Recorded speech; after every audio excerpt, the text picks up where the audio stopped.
নারকেল তো আমাদের প্রায় প্রতিটি ঘরেই থাকে, কিন্তু তার এমন যত্নভরা ভালোবাসার ব্যবহার জানেন কেবল আমাদের পাহাড়ি মানুষরা। প্রথমে টাটকা নারকেলের সাদা শাঁস খুব যত্ন করে ধুয়ে নেওয়া হয়।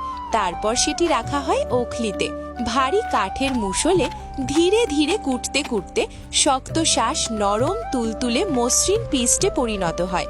সেই পেস্টে অল্প একটু পরিষ্কার জল মিশিয়ে পাথরের চাকিতে বাটা হয়। চাকি ঘোরার সঙ্গে সঙ্গে ধীরে ধীরে সাদা দুধের মতো তরল পেস্ট ঝরতে শুরু করে, যেন প্রকৃতি নিজেই তার সুখ বিলিয়ে দিচ্ছে।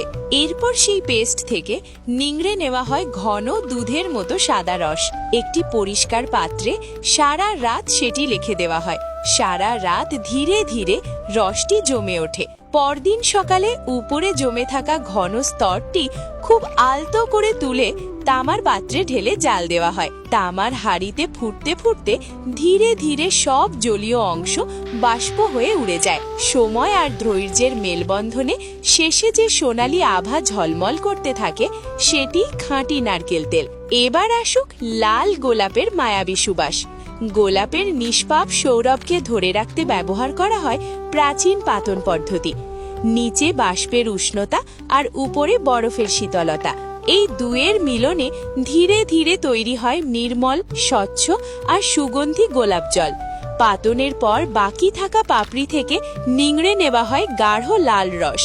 সেই রসে মেশানো হয় বিশুদ্ধ গোলাপ জল ও সামান্য ক্ষার। তারপর ধীরে ধীরে ফেটানো হয়। এর সঙ্গে যোগ করা হয় তারের তেল, জলপাই তেল ও শেষে খাঁটি নারকেল তেল।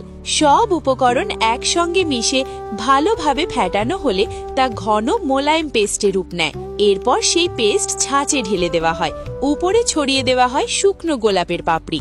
ভালো করে ঢেকে দুদিন রেখে দিলেই সেট হয়ে যায় সুগন্ধে ভরা প্রাকৃতিক আর ভালোবাসায় তৈরি দেশি সাবান।